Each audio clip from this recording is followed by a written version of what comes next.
오랜만에 서는 자리인 것 같아서 너무 감격스럽습니다. 강남교회 언제 서서 말씀을 전할 수 있을까 그런 생각도 해봤는데 이렇게 기회를 주셔서 감사를 드립니다. 저는 가까운 데에서 목회를 했었죠. 강릉 소망교회라고 거기서 목회를 했었고 6년 전에 총무로 가서 일을 하기 시작했습니다. 벌써 이제 6년이 이제 돼가고 있고요. 앞으로 6개월만 더 하면 총무 자리를 이제 끝내게 되겠습니다. 강릉에 살면서도 함께 뵙지를 못하고 있었는데 하여튼 2년 동안 우리 강남교회를 또 섬길 수 있는 그런 시간이 있어서 정말 기쁘고 감사합니다. 저는 3대에 걸쳐서 양자의 집안이었습니다. 그러니까 할아버님도 양자, 아버님도 양자, 그리고 저도 양자입니다. 그러니까 이제 대부분 큰 집으로 양자를 가죠. 그래서 이제 큰 집에 자손이 없으니까 이제 양자를 가게 되는데 저도 이제 작은 집에 장남으로 태어났습니다. 위로 두 분의 누님들이 계셨는데 큰 집에 자손이 없는 거예요. 그래서 이제 제가 장남으로 태어나고 2년 후에 제 동생이 태어났을 때에 할머니하고 작은 아버님하고 저를 이제 뒤에다 업고 공주에서 성환으로 이렇게 이제 오신 겁니다. 그래서 그때 이제 저희 친어머님이 둘째를 낳고 산후조리를 하고 계셨는데 2주 후에 공주에서 성환으로 와가지고 이제 저를 이제 데려가려고 하셨던 겁니다. 그래서 이제 와서 저를 만나 보았는데 제가 2주 후에 만났는데 큰 어머니 치마 뒤에 숨더라는 거죠. 그러니까 이제 어머니를 몰라본 거예요. 자기 어머니를. 그래서 이제 어머님이 속으로 생각하기를 천상 너는 큰 집 아이구나 이렇게 생각을 하시고 단념을 하신 후에 이제 돌아가셨다라고 하는 그런 말씀이 있습니다. 그래서 저는 이제 큰 집에서 양자로 생활을 했었죠. 그리고 이제 호적도 이제 바뀌게 된 겁니다. 큰 집과 작은 집의 그 사이가 이제 사촌간이 되는 그런 상황이 됐는데, 그래도 어머니가 생각을 할 때 아들이 양자로 보냈지만 살아있잖아요. 살아있으니까 만날 수 있고 또 대화도 할 수 있고 그런 거 아니겠습니까? 그런데 오늘 본문에 나오는 이야기를 보면은 하나님께서 이삭을 바치라는 거죠. 번제로 바치라고 하는 것은 죽이라는 얘기입니다. 이 죽이라는 명령 앞에서 아브라함이 어떻게 하고 있느냐 하는 거죠.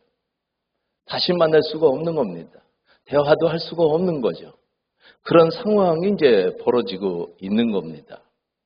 우리가 창세기 22장 2절의 말씀을 보면은 여호와께서 이르시되 네 아들 네 사랑하는 독자 이삭을 데리고 모리아 땅으로 가서 내가 네게 일러준 한 산 거기서 그를 번제로 드리라. 이삭은 아브라함에게 있어서 어떤 존재일까요? 25년을 기다려 얻은 유일한 아들이었습니다. 그럼에도 아브라함은 이삭을 번제로 드리려고 하고 있습니다. 성도 여러분, 이런 상황 앞에서 아브라함처럼 행동하기란 결코 쉽지 않은 것이죠. 그럼에도 불구하고 아브라함은 그렇게 하고 있습니다.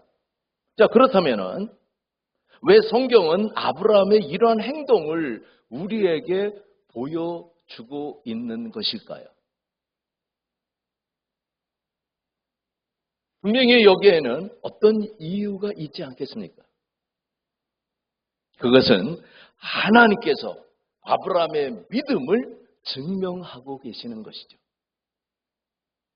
그러면서 우리에게 믿음의 도전을 요구하고 계시는 것이 아닐까 하는 겁니다.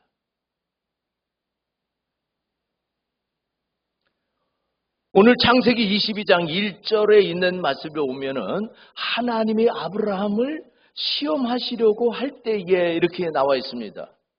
성도 여러분, 여기서 시험하다라고 하는 이 말씀은 알아보다 입증하다라는 뜻을 가지고 있다고 합니다. 그러면 하나님께서 우리에게 아브라함의 믿음을 입증하는 것이죠. 우리에게 보여주고 싶으신 거예요. 그래서 이 아침에 함께 생각을 해보면서 하나님의 은혜를 나누려고 할 때에 하나님께서 우리 모두에게 은혜와 복을 내려주시기를 주님의 이름으로 축복합니다.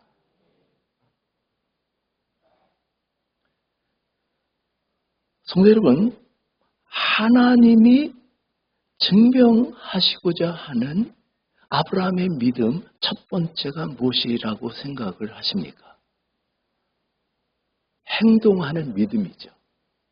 하나님의 명령에 순종하는. 근데 그 순종은 행동으로 나타나야만 되는 겁니다. 아이를 출산하기 위해서 병원에 입원을 했는데 병원에서는 뭐라고 얘기를 하죠? 산모한테 심호흡을 하라고 합니다. 그러면 산모가 심호흡을 해야 되는 거 아니겠습니까? 근데 산모는 이렇게 합니다. 심호흡, 심호흡. 말만 해서 이게 되는 거 아니지 않습니까? 심호흡을 자기가 해야 되는 거죠. 오늘 우리가 신앙생활을 하면서 순종이라고는 단어 앞에서 그렇게 하고 있습니다. 순종, 순종, 순종. 행동으로 나타나야 되는데 행동으로 나타나지 않는 그러한 모습을 보는 거예요. 왜냐? 순종에 대한 설교를 너무 많이 들었으니까. 그래서 그것이 행동으로 나타나야 되는데 행동으로 나타나고 있지를 않다라는 것이죠. 근데 아브라함은 하나님의 명령에 즉각 순종했다라는 것이죠. 그래서 순종은 행동과 뗄래야 뗄 수 없는 그러한 관계가 있는데요. 야고보서 2장 21절에 나오는 말씀을 보면은 우리 조상 아브라함이 그 아들 이삭을 제단에 바칠 때에 행함으로 의롭다 하심을 받은 것이 아니냐 이렇게 말씀하고 있습니다. 순종은 행함이에요. 말로만 순종하는 삶이 되어서는 안 된다라는 것이죠. 아브라함은 행함에 있어서 어느 정도였을까요? 아니, 순종함에 있어서 어느 정도였을까요? 주저함이 없었어요. 아브라함은 하나님의 명령을 받은 다음날 아침에 일찍이 일어나고 있습니다. 그리고 분주하게 준비를 마친 다음에 곧바로 떠나고 있지요. 목적지는 모리아 산입니다. 거기는 3일 동안을 가야만 하는 그러한 거리였다고 말씀을 하고 있습니다. 자, 그러면은 3일 동안 걸으면서 얼마나 많은 생각을 했을까요? 우리도 3일 동안 걷는다라고 할 때에 얼마나 많은 생각을 하겠습니까? 근데 성경은 그 3일의 여정 가운데 일어날 수 있는 많은 사건이 있음에도 불구하고 그것에 대한 언급을 모두 생략하고 있습니다. 성경은 아브라함이 단지 제사를 위해서 준비하고 가고 또 가고 그리고 도착해서는 제사를 드리려 했다라는 말만 기록하고 있습니다.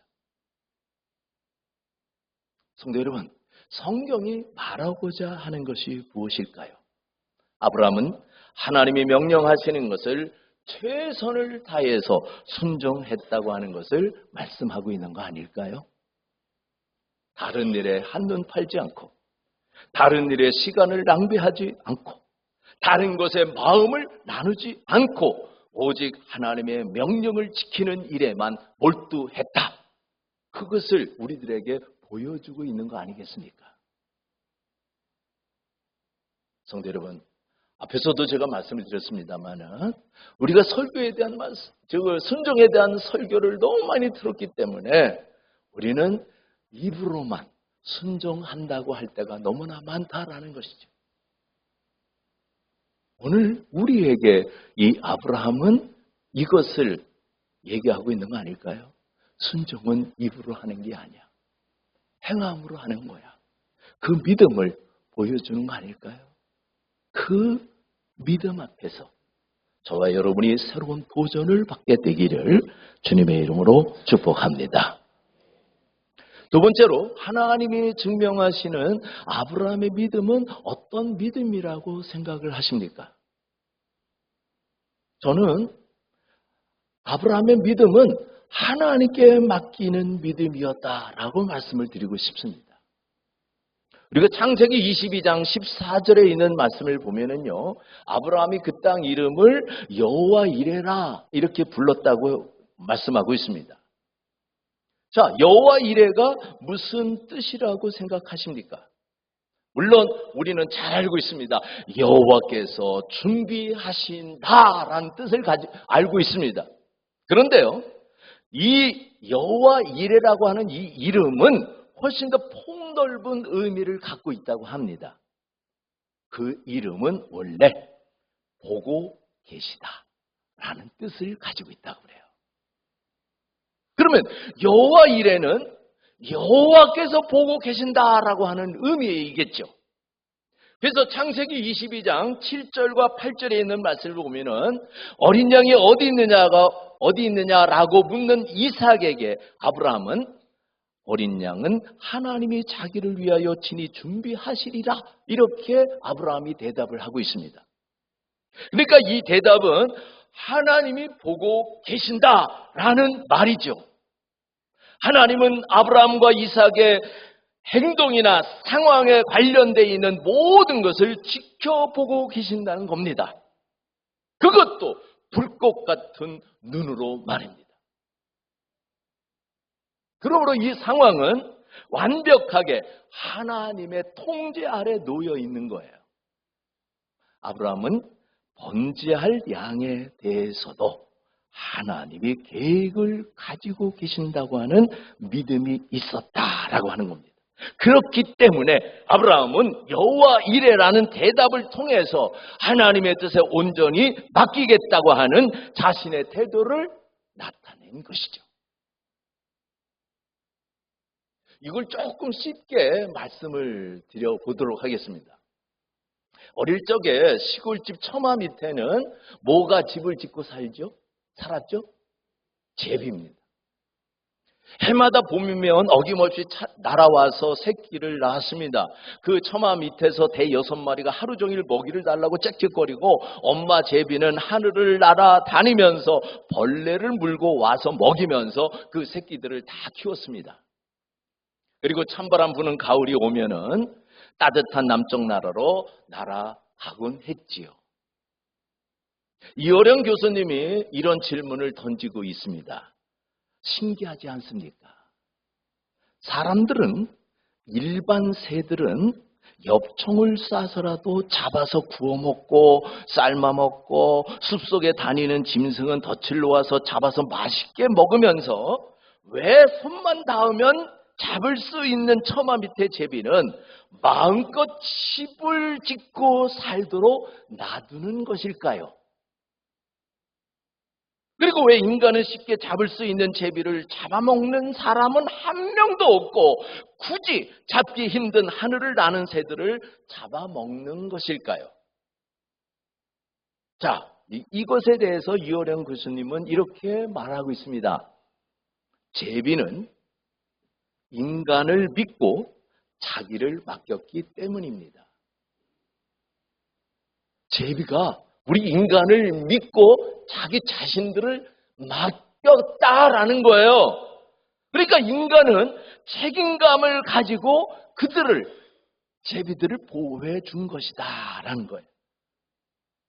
믿음이라고 하는 게 이렇게 무서운 것이다 라고 이호령 교수님은 말하고 있습니다. 성도 여러분, 한번 생각해 보시기 바랍니다. 늘 잡아먹던 들짐승도요, 다쳐가지고 집마당으로 쩔뚝이면서 살려달라고 들어오면 사람들은 어떻게 합니까? 야! 신난다. 잡아먹자. 그래서 잡아먹습니까? 아니면은 어떻게 해서든지 그 발에 박힌 가시를 빼주기도 하고 목에 걸린 가시도 빼주고 다친 상처를 치료해 줘서 살려서 되돌려 보냅니까? 어떻게 합니까? 살려서 고쳐서 되돌려 보내고 있지 않습니까? 다른 때는 기어이 잡아먹습니다. 그런데 왜 마당으로 걸어 들어온 들짐승은 살려서 보내는 것일까요? 우리 인간을 믿고 고쳐달라고 왔기 때문이 아니겠습니까? 나 지금 아파. 나 지금 죽을 것 같아. 그러니 나 한번 살려줘 하고 들어온 거 아니겠습니까? 그런 녀석들을 우리가 잡아먹지 않고 고쳐서 돌려보내고 있다라는 것이죠. 믿음이라고 하는 게 이렇게 무서운 것이다 라는 겁니다. 우리가 하나님을 경계하지 않고 믿으면 하나님은 우리를 책임져 주시는 하나님이심을 믿으시기를 바랍니다. 믿음은 하나님께 우리 삶을 통째로 맡기는 거예요. 하나님은 그런 우리의 모습을 가장 기뻐하시고 호통하게 웃으시면서 네 배짱 한번 좋구나. 내가 너를 평생 책임져 주마. 이렇게 하시는 거 아니겠습니까? 그 믿음에 대한 선물로 우리를 책임져 주시는 것임을 믿으시기를 바랍니다.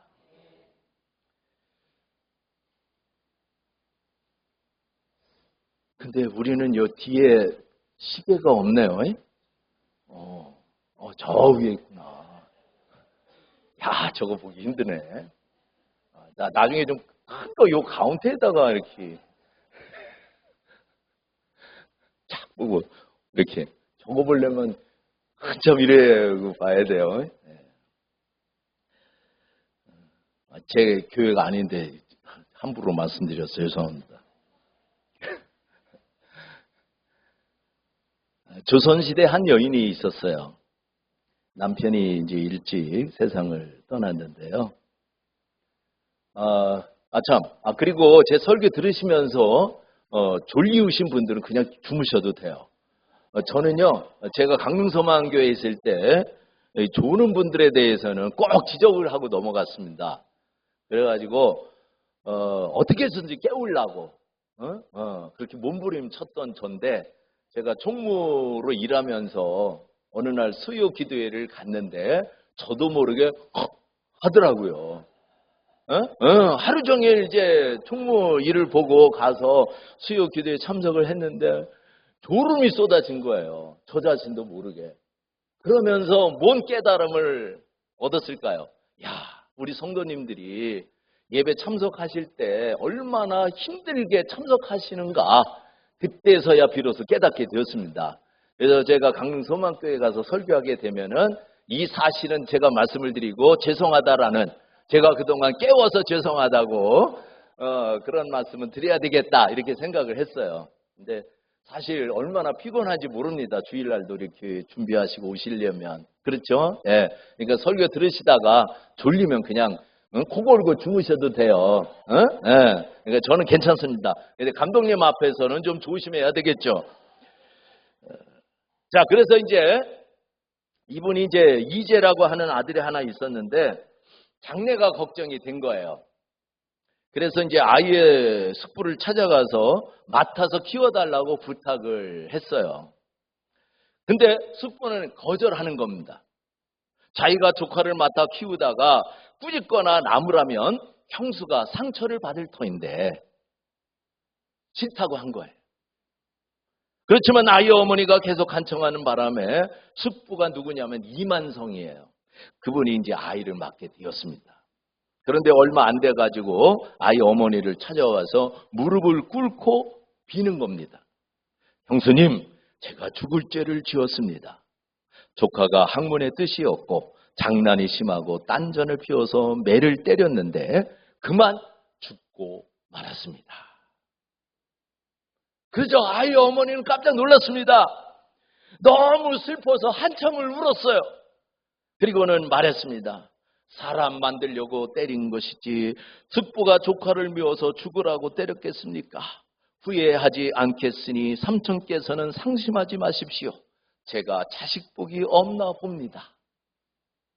그러니까 아이의 숙부가 이렇게 말했습니다. 형수님, 실은 제가 외람되게 형수님 마음을 알아보려고 그냥 해본 말입니다. 형수님이 이렇게까지 저를 믿어주시고 맡기셨다는 것을 알게 되어서 너무너무 기쁩니다. 제가 친자식처럼 맡아 가르치겠습니다. 그래가지고 이 아이의 삼촌이 그 조카를 성심껏 키웠고 그 아이는 훌륭하게 성장하여 영조 때에 대제학 2조 참판을 역임을 했다고 합니다. 그 아이는 훌륭하게 성장을 해서 대학자로서 많은 학자를 길러내는 그런 사람이 되기도 했지요. 성도 여러분, 하나님께 맡기는 믿음, 그 믿음이 우리에게 있어야 하지 않겠습니까? 하나님께 맡기는 믿음, 그 믿음을 저와 여러분이 소유하게 되기를 주님의 이름으로 축복합니다. 자, 이제 세 번째로 하나님이 증명하신 이 아브라함의 믿음은 어떤 믿음이라고 생각을 하십니까? 이 아브라함의 믿음은요, 선물이라고 하는 게 있잖아요. 그렇죠? 예. 근데 우리가 이제 손자, 손녀를 두신 분들이 많이 있을 거고 외손 두신 분들도 많이 계실 텐데 그 녀석들이, 죄송합니다. 그 녀석들이라고 해서 저는 좋은 말로다 이제 이렇게 한 거예요. 걔네들이 선물을 좋아할까요? 아니면은 할아버지, 할머니, 아니면 외할아버지, 외할머니를 더 좋아할까요? 어? 선물일까요? 선물을 가지고 있는 분일까요? 어? 선물? 이해가 되시죠? 예. 그럼 제가 이렇게 말씀드리는 게 분명하게 이해가 되실 거예요. 그러니까 아브라함의 믿음이라고 하는 게 뭐냐 하면은 선물보다 선물을 주신 하나님, 그분을 붙잡은 믿음이라는 것이죠. 창세기 22장 9절과 10절의 말씀을 읽어보도록 하겠습니다. 우리 창세기 22장 9절과 10절. 자, 9절과 10절 시작.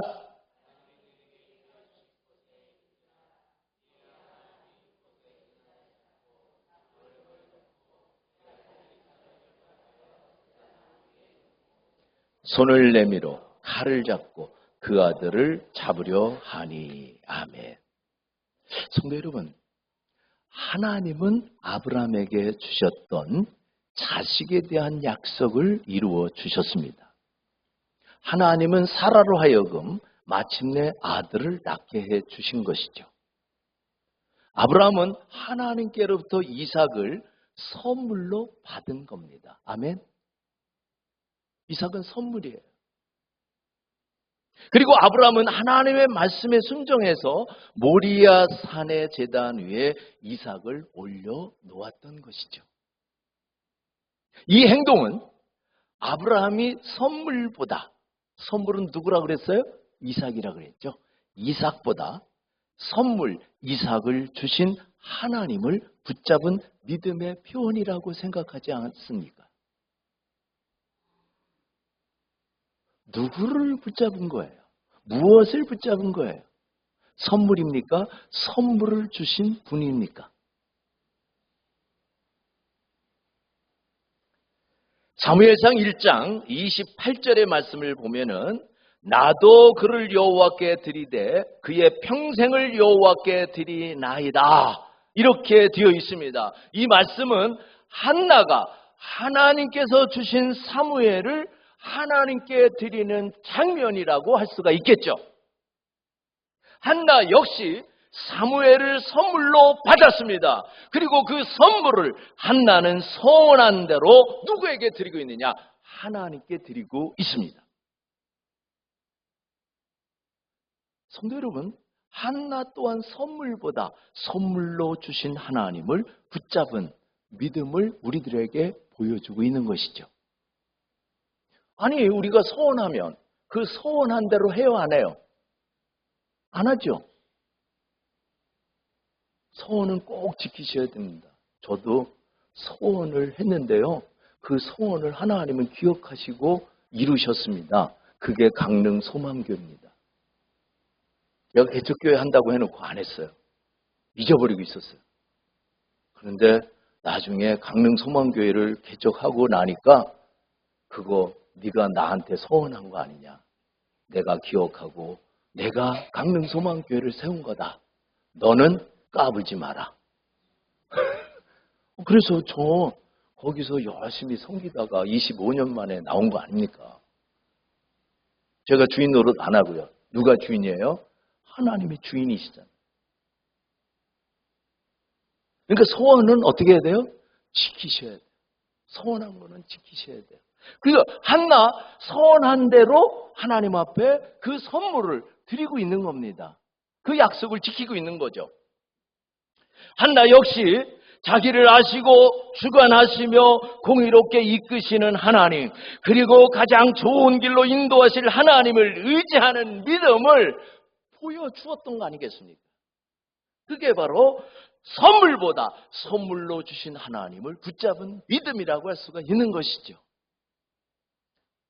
성도 여러분, 그렇다면 우리는 어떻습니까? 우리는 하나님이 증명하신 아브라함의 이 믿음을 가지지 못할 때가 많습니다. 그 이유가 어디에 있을까요? 예수님께서는 영생을 바라는 한 부자 청년에게 이렇게 말씀하신 적이 있습니다. 마가복음 10장 21절을 보면은 내게 아직도 한 가지 부족한 것이 있으니 이렇게 되어 있습니다. 부자 청년에게 부족한 것이 무엇이라고 생각을 하십니까? 재산입니다. 어마어마한 재산입니다. 부자 청년은 하나님이 선물로 주신 그 재산을 붙잡은 겁니다. 예수님은 그 재산을 붙잡지 말고 재산을 선물로 주신 주님을 붙잡으라고 말씀하셨던 것이죠. 그런데 그 청년은 선물을 붙잡은 겁니다. 그러니까 선물로 주신 주님을 붙잡을 수가 없었던 거예요.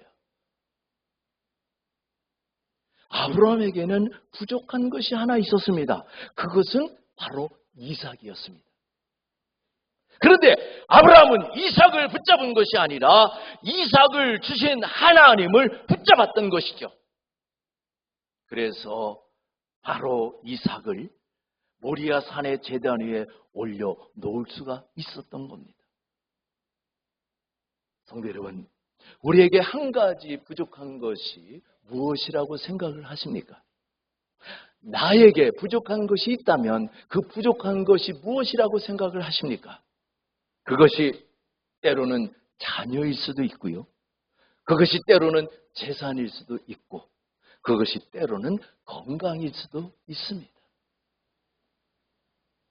하나님은 모리아산의 제단에서 창세기 22장 12절에서 이렇게 아브라함에게 말씀하고 있습니다. 내가 이제야 네가 하나님을 경외하는 줄을 아노라. 할렐루야. 성도 여러분, 우리에게도 이 하나님의 선언이 들려져야 되는 거 아니겠습니까? 그러기 위해서는 우리에게도 하나님이 증명하신 이 아브라함의 믿음이 필요한 겁니다.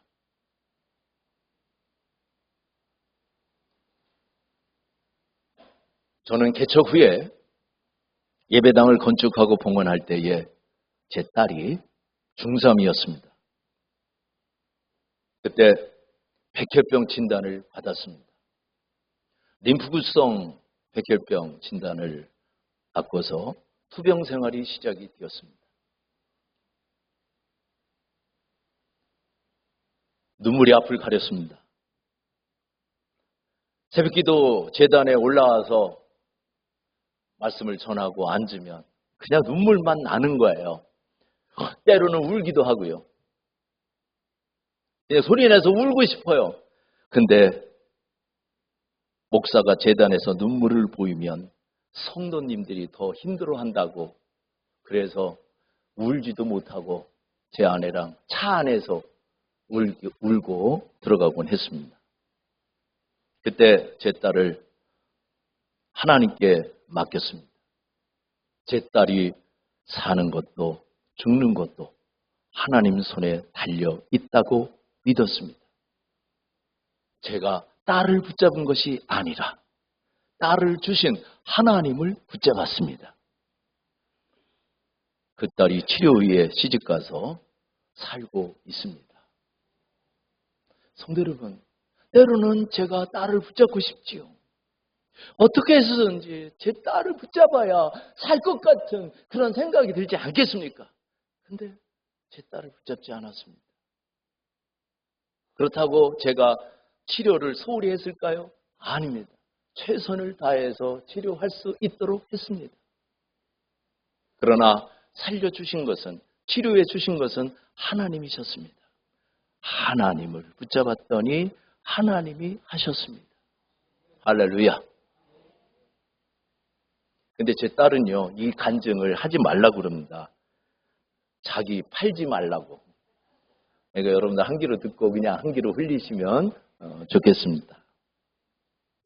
사랑하는 성도 여러분, 하나님이 주신 선물도 참 좋죠. 귀하죠. 얼마나 그게 대단합니까? 그런데 선물을 주신 분, 그분이 가장 귀하고 그분이 가장 좋은 분인 줄로 믿으시길 바랍니다. 그분을 붙잡고 사셔서 하나님이 인정하시는 믿음의 사람 아브라함이 다 되시기를 주님의 이름으로 축복합니다. 이제 설교를 마치도록 하겠습니다. 하나님께서 보여주셨던 아브라함의 믿음은 하나님의 말씀에 행동하는 순종의 믿음이었습니다. 또한 하나님께서 이 상황을 보고 계시기 때문에 하나님께 맡기는 믿음이었습니다. 그리고 선물보다 선물을 주신 하나님을 붙잡은 믿음이었습니다. 성도 여러분, 이 아브라함의 믿음을 통해서 침체된, 혹시라도 우리가 침체된 믿음이 있다면 이 침체된 우리의 믿음이 회복되는 놀라운 역사가 일어날 수 있게 되기를 주님의 이름으로 축복합니다.